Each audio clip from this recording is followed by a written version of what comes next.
Bismillahirrahmanirrahim. Ar-Rabi'u an Abi Muslim Salamat ibn Amr ibn al-Akwa radhiyallahu anhu anna rajulan akala inda Rasulillah sallallahu alaihi wasallam bishimalihi faqala kul biyaminik qala la astati' qala la istata'ta ma man'ahu illa al-kibru fama rafa'aha ila fih, rawahu Muslim. Hadis yang keempat daripada Abi Muslim Salamah bin Amr bin Al-Akwa radhiyallahu anhu, bahawa seorang lelaki makan di sisi Rasulullah SAW dengan tangan kirinya. Lalu baginda SAW bersabda, makan dengan tangan kananmu. Dia menjawab, saya tak mampu. Lalu sabdanya, awak jadi tak mampu. Dan tidak menghalangnya malaikat kerana sombong, menyebabkan dia akhirnya tak mampu mengangkat tangan ke mulutnya. Hadis riwayat Muslim. Di antara amalan Nabi SAW ialah mengajar sahabat-sahabat dia, mengajar orang Islam. Bukan dalam perkara yang wajib, termasuk dalam perkara yang sunat. Perkara yang sunat pun bila Nabi ajar, kena ikutlah. Apa lagi yang wajib, yang sunat pun kena ikut. Di antaranya ialah makan dengan tangan kanan. Itu sunat. Bukannya wajib, sunat saja. Sunat ni kalau kita buat boleh pahala, kita tinggal tak berdosa. Bila Nabi tengok ada seorang dekat dia, tak disebut namanya, ini adab para ulama. Adab para ulama dalam perkara yang tak baik dia tak sebut nama. Takut malu dia, malu keluarga dia, zuriat keturunan dia. Dia makan dengan tangan kiri depan Nabi. Lalu Nabi nasihat makan dengan tangan kanan. Dia kata, saya tak boleh. Tak boleh makan dengan tangan kanan. Lalu Nabi kata, dia jawab tu kerana nak tunjuk nyombong, sombong. Bila Nabi tegur, dia sombong, dia marah. Patutnya dia kena usaha lah. Bila Nabi suruh, ikutlah. Walaupun perkara sunat. Tidaklah menghalangnya untuk ikut Nabi, melainkan kerana sombongnya. Nabi kata, mu jadi tak mampu. Lalu tangan dia jadi lupuh, tak boleh nak akak. Makan tangan kiri sombong. Padang ni. Kerana cakap-cakap Nabi ini adalah berkat. Cakap-cakap Nabi ini adalah petunjuk daripada Allah. Disebut dalam hadis, barang siapa yang melazimi kerja-kerja yang wajib dan kerja-kerja yang sunat, kerja yang sunat dia buat, dia tak meninggalkan dosa. Nabi kata, Tuhan kata, aku jadikan tangan dia tangan aku, telinga dia telinga aku, mulut dia mulut aku. Orang Melayu kata mulut masin. Tuhan jadikan cakap-cakap dia berkat. Dengan sebab itu kita jangan bermain dengan orang-orang yang soleh, orang yang baik. Dibimangi, kata dia, marah dia marah, tiba-tiba jadi. Jangan. Kerana orang yang soleh ni, Tuhan ikut apa yang dia kata. Begitu juga anak, ayah dengan anak dia. Dengan sebab itu kita nak maki anak, jangan maki. Jangan maki huduh-huduh, maki nasihat. Kerana kadang-kadang Tuhan turut kata-kata tu. Kena sabar dalam perkara ini. Sabar lebih baik. Dalam hal ini kita kena buat sesuatu yang baik. Jangan mempermainkan orang-orang yang soleh, orang-orang yang baik. Orang yang soleh ni yang Tuhan tahu siapa orang yang soleh. Dia tak boleh nak menentukan diri dia soleh ataupun tak. Tuhan yang menentukan. Kita tengok orang tu pada zahirnya orang yang soleh, yang baik, yang ikut agama, jangan buat-buat main dengan dia. Jangan buat main. Walaupun dia seorang yang dianggap tak ada ilmu dan bodoh, jangan buat main-main. Al-Khamisu an Abi Abdullah An-Nu'man bin Bashir radhiyallahu anhuma qala sami'tu Rasulullah sallallahu alaihi wasallam yaqul la tusawwunna sufufakum aw la yukhalifannallahu baina wujuhikum. Muttafaqun alaih.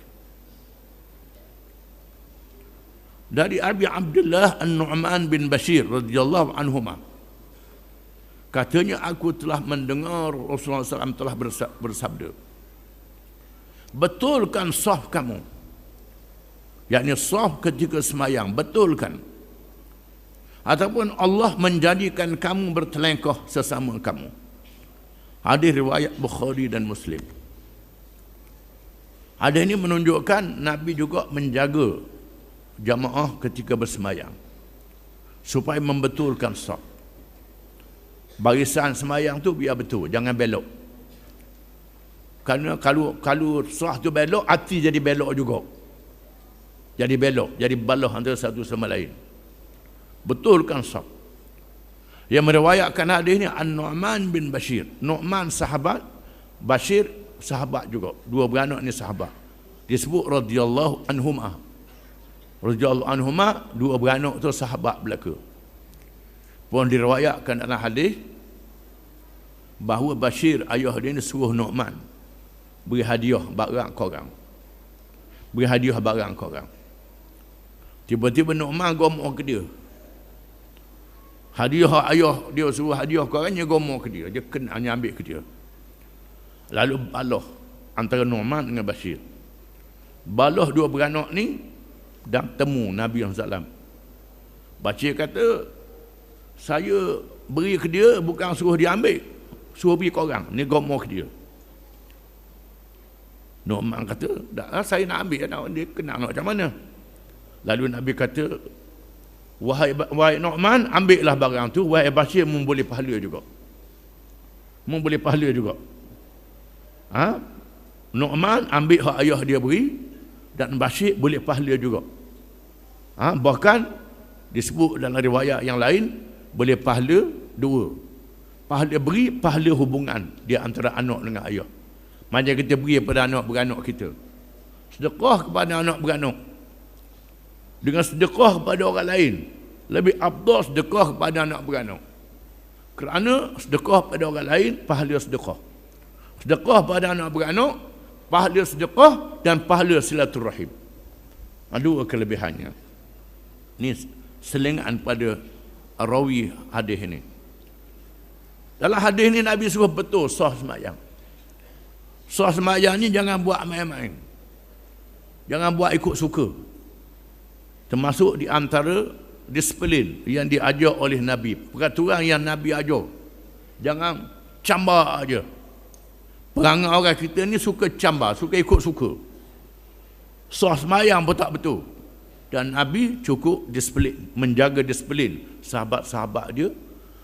Termasuklah disiplin ketika kita menghadap Allah Ta'ala. Kalau baris pulih dengan askar depan raja bukan main betulnya.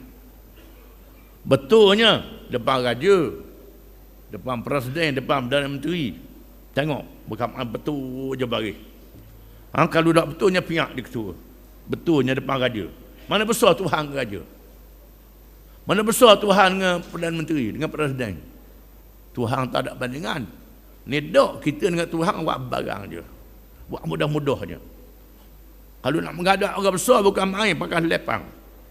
Nak menghadap Tuhan pakai kilah netang. Sembahyang kilah netang dia nak menghadap Tuhan sembahyang. Ini menunjukkan bagaimana hati kita ni lemah bila berdepan dengan Allah Ta'ala.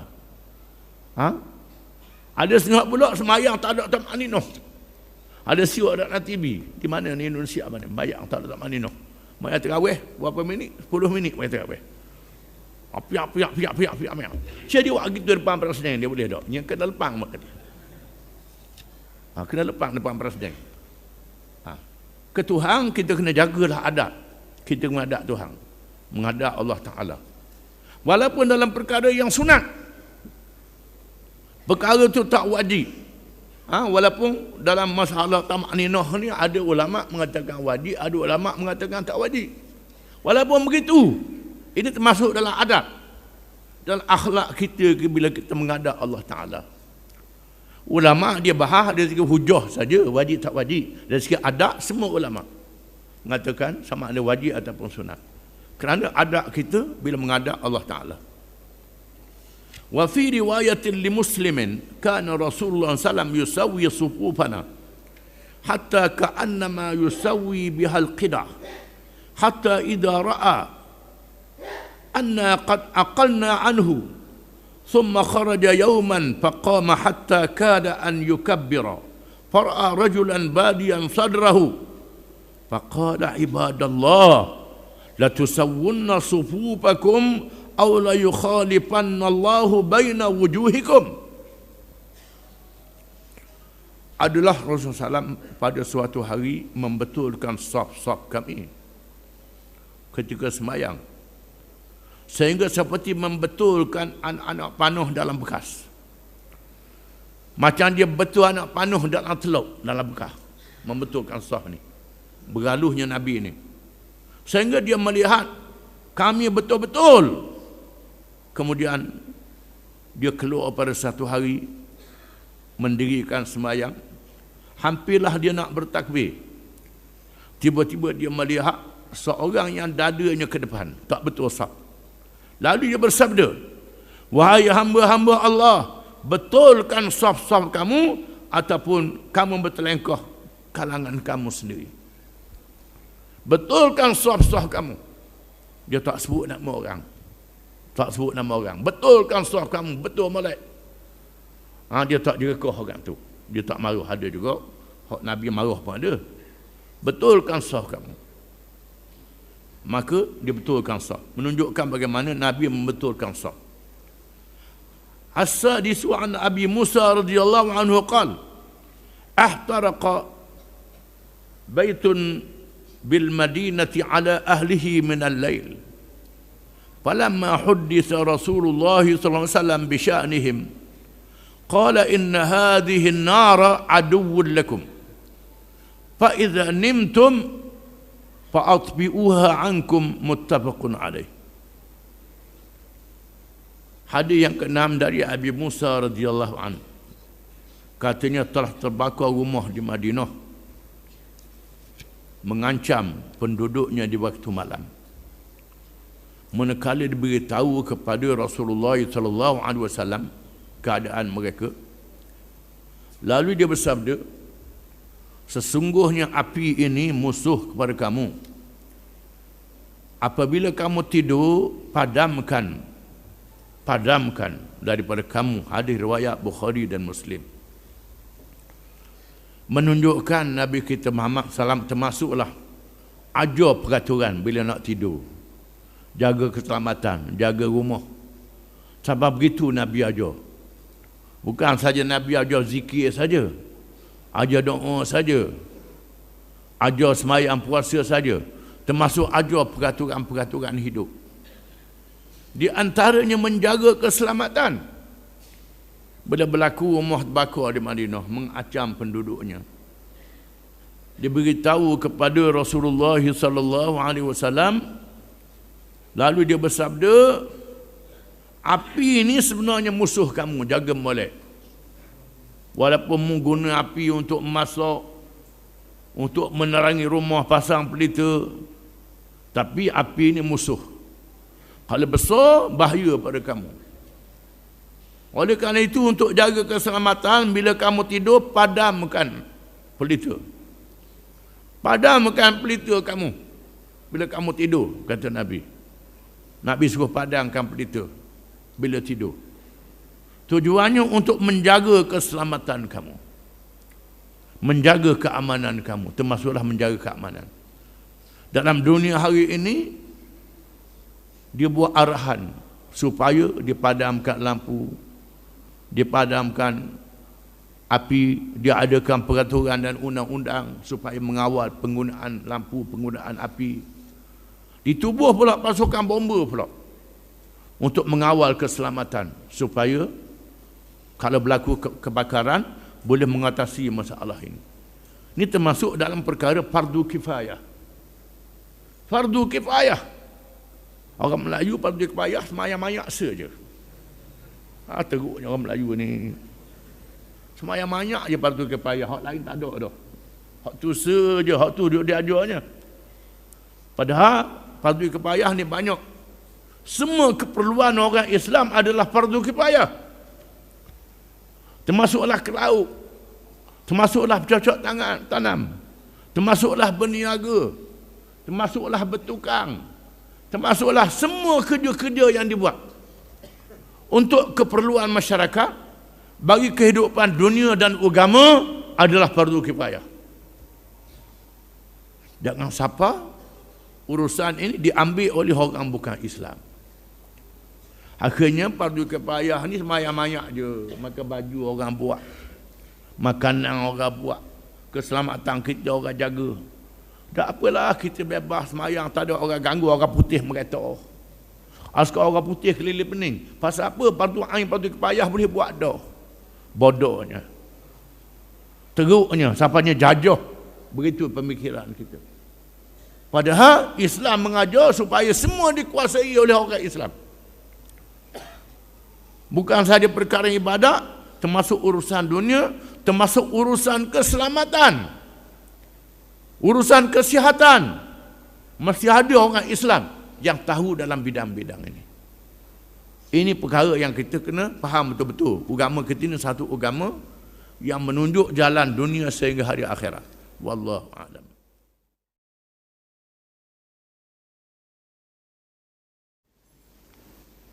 Bismillahirrahmanirrahim. As-sabi'u anhu radhiyallahu anhu qala qala Rasulullah sallallahu alaihi wasallam inna mathala ma ba'athani Allah bihi minal huda wal ilm kamathali ghaithin asaba ardan fakanat minha طائفة طيبة قبلت الماء فأنبتت الكلى والعشب الكثير وكان منها أجادب أمسكت الماء فنفع الله بها الناس فشربوا منها وسقوا وزرعوا وأصاب طائفة منها أخرى إنما هي قيعان لا تمسك ماء ولا تنبت كلأ فذلك مثل من فقه في دين الله تعالى ونفعه بما بعثني الله به فعلم وعلم ومثل من لم يرفع بذلك رأسا ولم يقبل هدى الله الذي أرسلت به متفق عليه. Maksudnya daripadanya daripada Abi Musa al-Ash'ari radhiyallahu an, katanya telah bersabda oleh Rasulullah sallallahu alaihi wasallam, sesungguhnya apa bandingan apa yang Allah Ta'ala utuskan aku daripada petunjuk dan ilmu seperti air hujan yang turun ke bumi. Maka sebahagian bumi itu subur, baik, menerima air, menumbuhkan tanaman dan rumput-rumput yang banyak. Dan sebahagian daripadanya keras, dapat menahan air, menangkungkan air, tak tumbuh apa, takung air saja. Maka Allah memberi manfaat dengannya akan manusia. Lalu mereka minum daripadanya, mereka menyiram dan bertanam. Dan sebahagian lagi, bumi yang keras merupakan batu hampa yang tidak boleh memegang air dan tidak boleh menumbuhkan tanaman. Begitulah bandingan sesiapa yang faqih dalam agama Allah, yang Allah memberi manfaat dengan sebabnya akan apa yang Allah utuskan aku dengannya. Lalu dia mengajar dan dia berilmu dan mengajar orang. Dan bandingan orang yang tidak mengangkat kepalanya, yakni yang tidak tunduk kepada agama Allah dan tidak menyebarkan dengan betul, yang tidak menerima petunjuk yang aku diutuskan dengannya. Hadis riwayat Bukhari dan Muslim. Hadis ini memberi makna Nabi menceritakan bandingan ilmu wahyu, ilmu petunjuk Allah yang Allah Ta'ala beri kepada aku ni macam air hujan. Adapun manusia-manusia yang mendengar ilmu tu macam tanah. Ada 3 jenis tanah. 3 jenis tanah. Yang pertama, tanah yang subur. Bila hujan turun, tanah tu jadi kohar molek, kohar subur, menyimpan air dan menumbuhkan tanaman-tanaman yang subur. Manusia boleh makan, binatang boleh makan, air orang boleh ambil. Subur dan baiknya tanah itu. Begitulah orang yang menerima ilmu daripada aku, kata Nabi. Dia terima dengan amanah, terima dengan baik. Dia sambung perjuangan aku, dia ajar ajaran aku. Makin lama makin subur ilmu dia. Makin terima ilmu makin subur. Orang makin banyak mengambil manfaat daripada dia. Binatang boleh makan, manusia boleh bersayur, boleh makan buah-buah dia. Kemudian tak air yang menangkung pula menyuburkan dia. Itu sejenis. Satu jenis lagi, macam manusia ni macam tanah yang kerah, mengumpulkan air saja. Air hujan turun pada dia, tapi dia sendiri tak urut cetong. Cetong pun tak urut. Sebab belum ija, belum itang. Orang dia boleh ambil air daripada dia. Orang boleh ambil air daripada dia, dia sendiri tak beramal dengan ilmu. Tak ikut ilmu yang dia belajar. Ilmu yang dia ambil daripada dia tu pula, ada ilmu yang ada manfaat, ada ilmu yang boleh menyesatkan. Macam air petakung lah. Air petakung, wak menyerang pun boleh. Nyamuk Aedes pun ada juga pada dia. Bahaya ni. Jangan. Hak jenis lagu ni. Dia tak ada air, terima ilmu. Orang boleh ambil faedah dan boleh ambil penyakit, boleh ambil belaka daripada dia. Ada jenis yang lagu tu, jenis manusia lokang. Lokang lah, senang beri nama lokang. Lokang ni air petakung, pohon kayu tak tumbuh, air lalu je kat dia. Tumbuh lumuk, dia tak ada faedah apa. Tak ada faedah bagi dia sendiri. Orang boleh ambil faedah, boleh ambil baja dan boleh ambil penyakit daripada dia. Dua-dua boleh sekali. Dua-dua sekali. Ini hak yang kedua.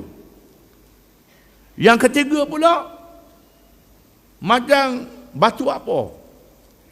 Bila air turun, air tak takung, pohon kayu tak tumbuh. Nak ambil air pun tak boleh.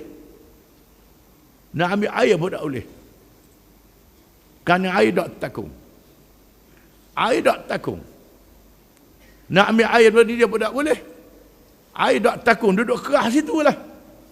Tak menerima ilmu, tak ada apa-apa, kerah. Hak lagu ni ambil sepeda tu buat jalan raya. Tang Abu Dazar. Ada juga manusia je ni lagu tu. Ada guna juga, bukan tak ada guna. Guna batu ni banyak, buat batu giling, buat batu ngasah, buat jalan raya, buat bangunan. Ni ada guna, ada guna. Hak yang bahayanya yang kedua tadi. Yang kedua tadi sangat bahaya. Yang ketiga bahaya juga, yang kedua bahaya lagi. Di antaranya ulama-ulama ahli kitab, ulama Yahudi dan Nasrani yang menyimpan ilmu agama. Simpan ilmu agama, bila Nabi mari tak ikut Nabi, lawan Nabi.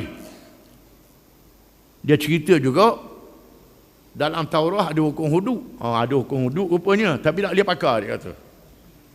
Tak boleh pakar. Cuma kita boleh tahu dalam Taurah ni ada hudud, ada kisah. Dalam Quran ada hudud, ada kisah. Betul sungguh. Cuma dia kata tak boleh pakar hukum hudud. Tu tak boleh ikut dia. Dan ikut ni ulama Yahudi. Malangnya di kalangan ulama Islam ada juga yang macam ni, hak mengaji ilmu Islam. Ada juga macam ni, tak boleh pakai hukum Allah Ta'ala, tak boleh pakai hukum Islam. Dia tahu hukum Islam tapi tak boleh pakai. Boleh pakai hukum apa? Pakai hukum orang putih. Mana hukum orang putih baik pada hukum Allah Ta'ala lah. Kita kena tangguh dulu hukum Allah Ta'ala ni. Kena pakai hukum orang putih dulu. Jadi ni hukum orang putih dulu baik pada hukum Allah Ta'ala. Dengan berbagai-bagai putar balik. Seluruh dunia ada. Hak yang jenis lagu ni. Seluruh dunia. Yang jenis lagu ni, mereka berdalilkan dengan dalil-dalil yang salah. Dalil-dalil yang tak betul. Di antaranya dia kata kita nak baik, kita nak Islam juga, tapi tangguh dulu. Tangguh dulu. Dia tahu dia nak mati bila. Tangguh dulu. Tengah-tengah taruh, koh dulu. Saja-saja. Dia kena faham, seluruh dunia ni berada dalam hukum Islam. Dalam hukum Islam, seluruh dunia berada dalam hukum Islam. Kita sembelih lembu, sembelih kurban, sembelih kambing. Kalau tak sembelih, tak boleh makan. Itu hukum Islam. Hukum Islam lah. Kemudian makanan tak ada. Yang adanya lembu mapuh. Yang adanya babi mapuh seekor. Makanan tak ada.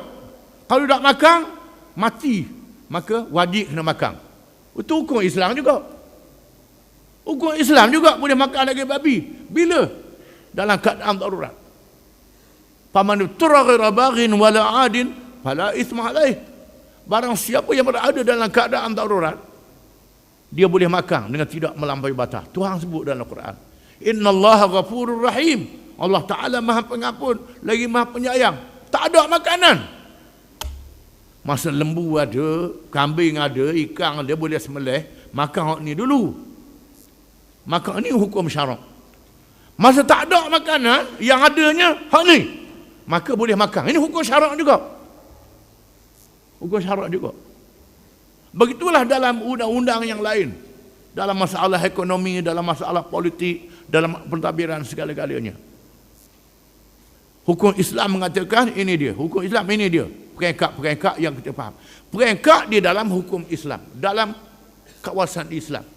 Bukan bermakna tinggal Islam pergi ke lain. Itu tidak boleh. Itu salah.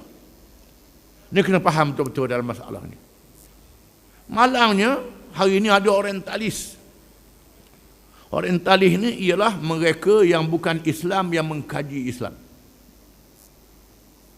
Mengkaji Islam. Sebahagian mereka hafal Quran, orientalis ni.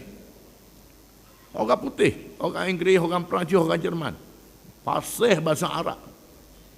Kita kampung ni nak cakap Arab tak boleh. Saya pernah pergi ke Amerika dalam satu lawatan bersama almarhum Erbakan, bekas Perdana Menteri Turki. Saya melawat Amerika untuk masalah Bosnia. Pergi ke Jabatan Negara Amerika. Dia tengok saya berkapiah, dia cakap Arab. Cakap Arab balik-balik ada.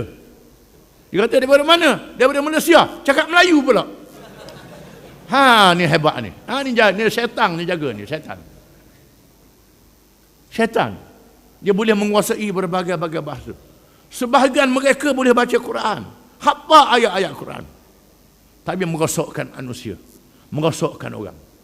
Ini ialah jenis yang Nabi sebut, jenis tanah yang boleh mengumpulkan air.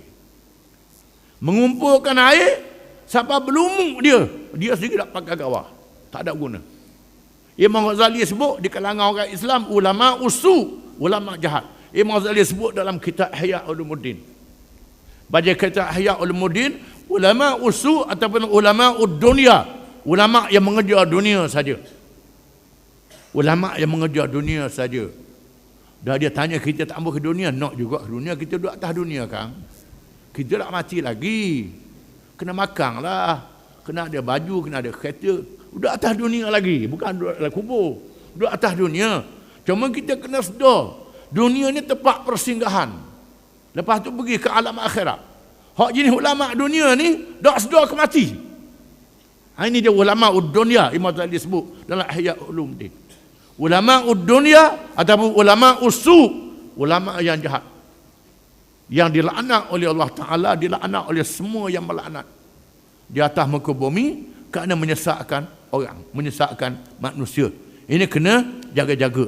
Inilah hak Nabi kata yang kedua ni, mereka yang jenis lokang, jenis lopok, yang keras pun kayu tak tumbuh, nak tanam tak boleh, ambil buat nyerang boleh, tapi jaga-jaga nyamuk Aedes ada dalam, jaga-jaga kumang ada dalam, nak minum tak boleh, bahaya, minum sakit perut dapat pasal, ini bahaya. Nabi sebut. Kemudian hak yang ketiga tadi, senaki hak jenis batu tu, batu senang ambil berdozar sodok je, hak batu ni. Ini tiga jenis manusia yang ada di atas dunia dari segi menerima ajaran aku, kata Nabi. Wallahu a'lam.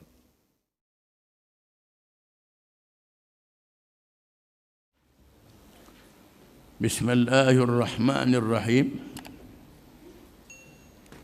As-saminu an Jabir radhiyallahu anhu qala qala Rasulullah sallallahu alaihi wasallam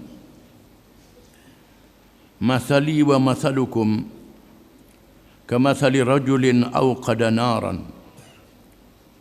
فجعل الجنادب والفراش يقعن فيها وهو يذبهن عنها وأنا آخذ بحجزكم عن النار وأنتم تفلتون من يدي رواه مسلم.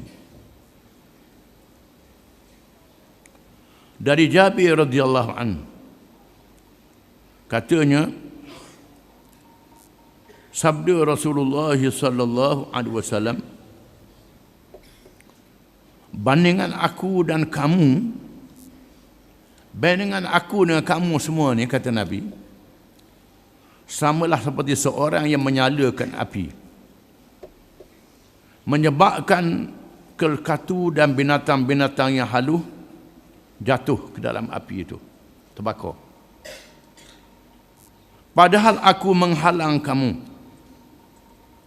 Aku menghalang kamu. Halau kamu jangan pergi ke dalam api itu. Dan aku memegang tali seluar kamu supaya tak jatuh dalam api. Tetapi kamu merentap tangan aku, kata Nabi. Hadis riwayat Muslim. Nabi kata, banding aku denganmu ni macamlah dengan seorang yang menyalakan api. Bila nyalakan api, kamu ni macam katu, duk terkang ke api. Sebab geram tengok api itu. Memanglah katu. Katu ni dia geram tengok api. Tengok api molek tu geram lalu. Tambah duduk dalam gelap. Dia ada tengok api pula. Kau terkang. Sebab seronok ke api ni. Terkang tu sebab rapat ke api, masuk dalam api, jatuh. Dah lah jatuh, dia tengok pula saing dia tu berlepangan dalam bawah tu. Mapu. Penuh mapu. Katu dia. Hak lain terkang juga, kata Nabi. Itulah bandingan aku dengan kamu. Aku dah cakap nak hamba, hala jangan pergi ke api tu, terbakar. Pegang pula, retak tangan aku, kata Nabi. Inilah perangai manusia dengan Islam ni. Sebabnya kebanyakan manusia terlalu tertarik dengan benda yang bercanggah dengan Islam. Benda yang bercanggah dengan Islam ni memang nafsu suka. Nafsu nak sangat, sedap, menarik, senang, mudah.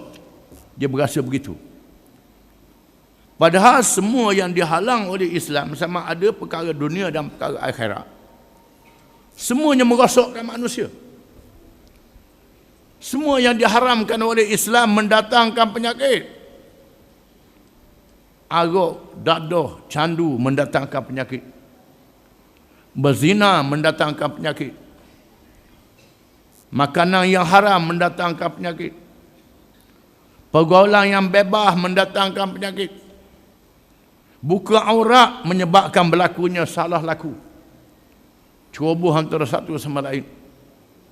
Bergaul bebas boleh merosakkan kehidupan kita. porak-peranda kaum keluarga dan anak beranak.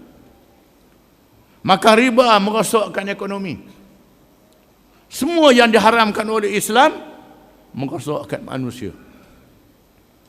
Tetapi manusia duk terkekang, duk ambil juga. Itu rosak atas dunia. Dan akhirat pula kalau tak bertaubat masuk neraka pula. Tapi manusia bukan saja tak percaya hak neraka tu, tak percaya hak dunia pun tak percaya juga. Duk terkekang ke benda yang diharamkan oleh syarak. Samalah dengan katu terkekang kepada cahaya api. Belalang dan binatang halus terkekang pada cahaya api. Walaupun api merosakkan, walaupun melihat kawan-kawan dia bergelampangan mampu duduk bawah. Terkekang juga. Itulah perangai kamu, kata Nabi ini. Kita kena ingat balik bagaimana Nabi sayang pada kita. Bagaimana kita ni bodoh tak ikut nasihat Nabi. At-tasi'u anhu radhiyallahu anhu anna Rasulullah sallallahu alaihi wasallam amara bil'aqil asabi'i was-sahfati wa qala innakum la tadruna fi ayyiha al-barakah. Rawahu Muslim. وفي رواية له إذا وقعت لقمة أحدكم فليأخذها فليمت ما كان بها من أذى وليأكلها ولا يدعها للشيطان ولا يمسح يده بالمنديل حتى يلعق أصابعه فإنه لا يدري في أي طعامه البركة. وفي رواية إن الشيطان يحضر أحدكم عند كل شيء من شأنه حتى يحضره عند طعامه فإذا سقطت من أحدكم اللقمة فليمط ما كان بها من أذى فليأكلها ولا يدعها للشيطان. Maksudnya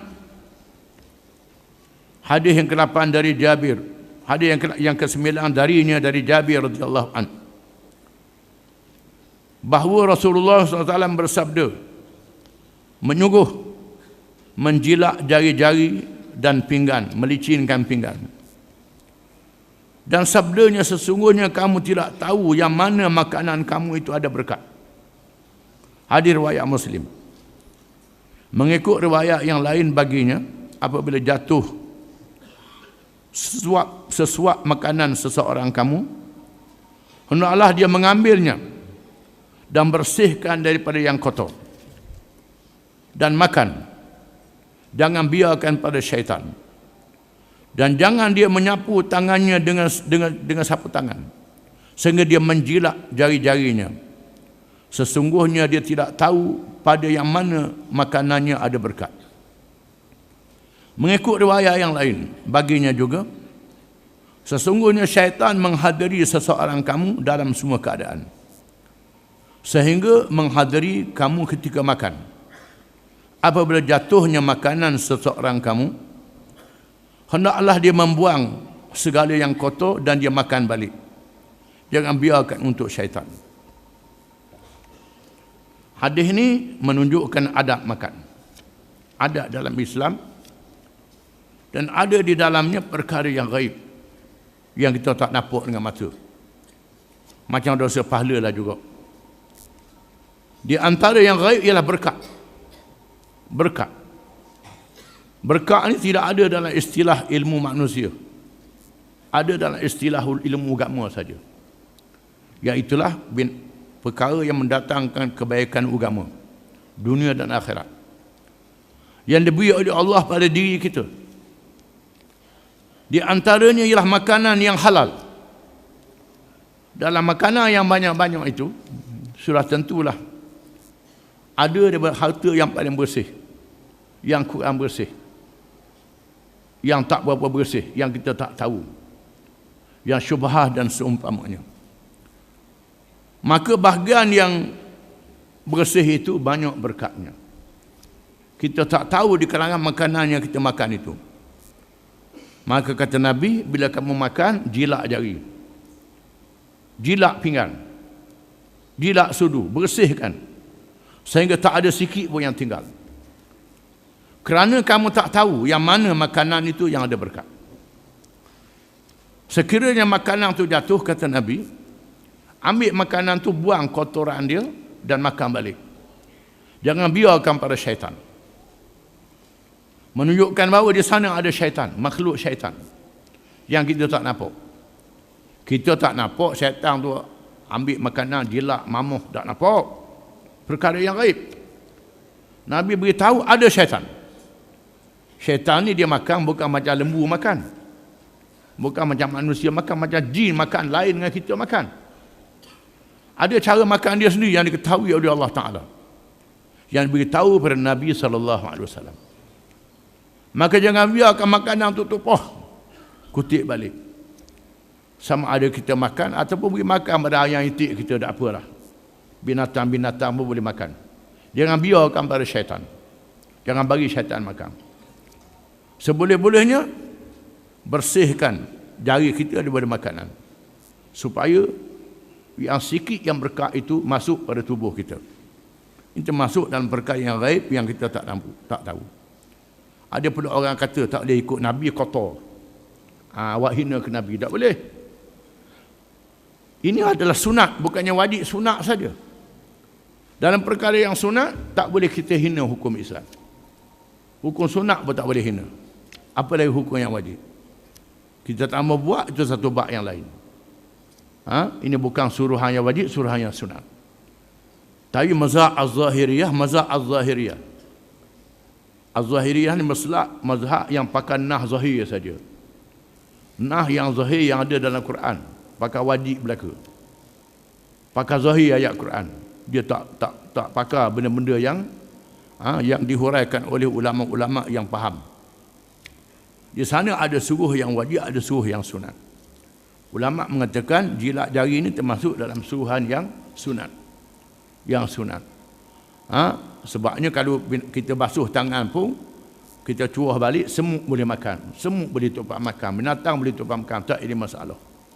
Yang Nabi sebut di sini ialah takut syaitan makan. Pada jatuh syaitan, baik masuk dalam perut kita. Ini termasuk dalam ajaran Nabi SAW. Wallahu a'lam.